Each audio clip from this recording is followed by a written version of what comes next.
Okay, welcome back everyone to my continuing series of my DVD collection.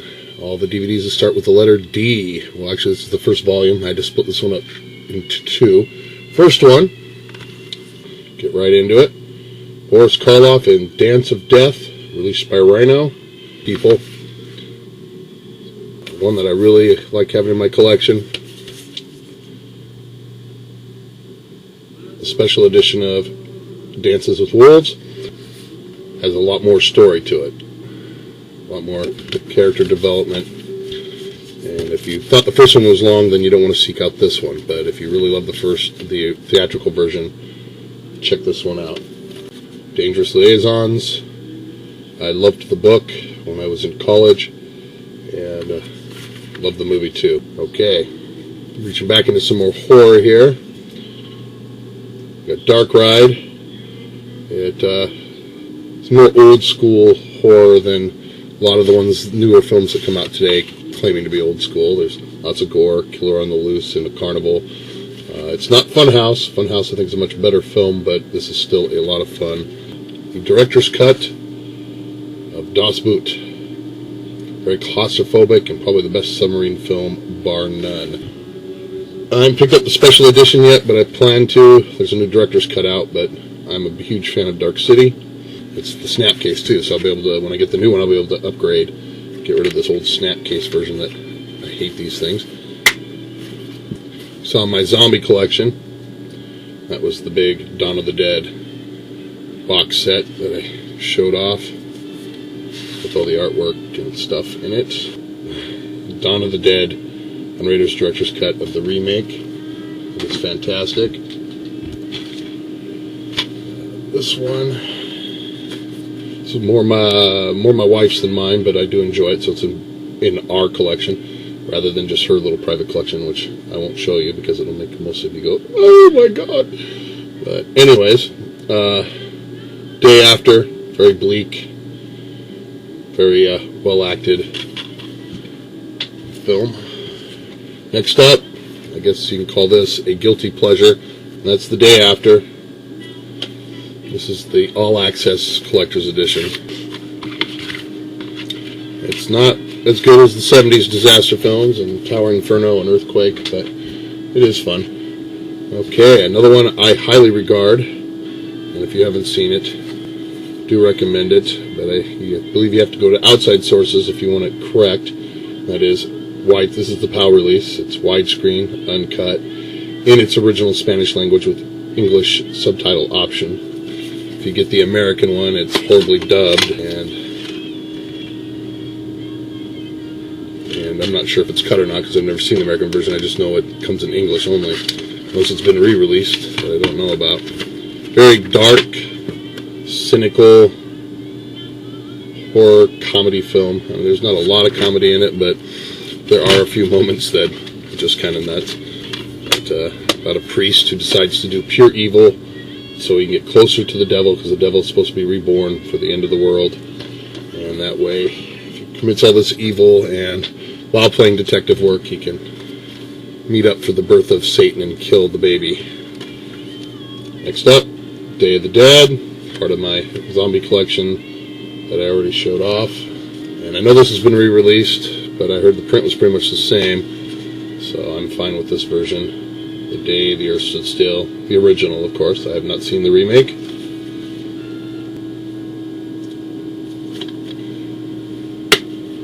Classic sci-fi. This one is the original. I made the mistake and lent it to somebody at work, and this is how it came back, and that's why it didn't end up in my zombie collection. This is Dead Alive. Of course, I went through all my DVDs so I could do a series on that, and I missed this one because it's a completely blank case, because he lost the case, and so he put it in like a rental case or something to give it back to me. Not happy about that. One of these days I'll probably just make a new case for it. Okay. Also in my zombie collection video, Dead and Breakfast. Fantastic, fun film. Dead and Buried, which I know isn't a zombie film, but it was also in my zombie collection because it has to do with the dead coming back. And fantastic film. Of course, the disc has the famous needle in the burn victim's eye scene, which is very painful to watch. Okay, next up, Deadful Melody. It's a martial arts film that's very well done. This is the letterbox version that Tai Sing put out, special edition. And another one where I lost the cover and made a cover. Another one that I lent out to my brother. I got the disc back. And this is a double feature, actually. I can't remember what the other title is. I don't know if it's on the disc. No, it's not on the disc. But Dead of the Night, fantastic. I went out and found other artwork and made my own case. I didn't bother to put the synopsis or the other movie. I should have put the other movie there. I don't remember what it is now. You can probably look it up, but... And, I missed this one. This one was supposed to come first. I haven't opened it up yet. I was going to try to watch it today, but I didn't get a chance to. I have seen it many times before. I had this disc before and it got stolen, and I recently replaced it the last couple of months. One of the goriest independent, really low-budget horror films, and a lot of fun. Next up, the Criterion Collection of Dead Ringers. Fantastic acted film, and creepy in its own right without actually being a horror movie, but definitely continues in that whole Cronenberg flesh stuff that goes on there. This one's special for me. No Shame special 3-disc collection. Death Walks at Midnight, the Death Box set. Nice jolly.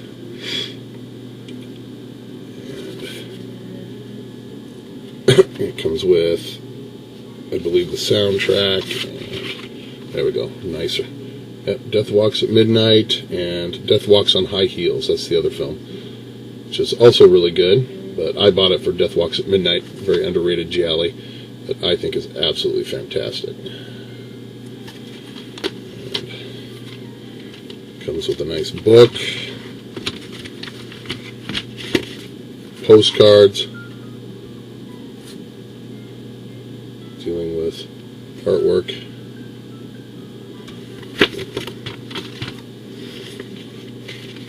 Nice booklet that shows off tons of scenes from the movie.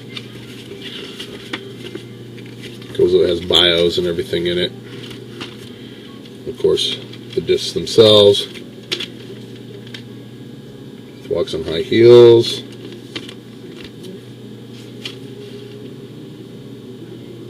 Midnight and Love and Death. If you ever get a chance to watch Death Walks at Midnight, I highly recommend it.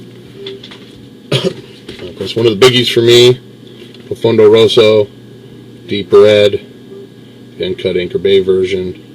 Another really grimy film, but I think worthwhile in my opinion. And that's Delirium. Contains the uncut version and the alternate American version. Not sure why you'd want to watch the American alternate cut version, but for those who don't like it as sick and perverse, maybe that's why. And we got, and of course, Snapcase, because I have not upgraded yet, but eventually I will. Deliverance. I think it's a fantastic film. And very disturbing scenes in that.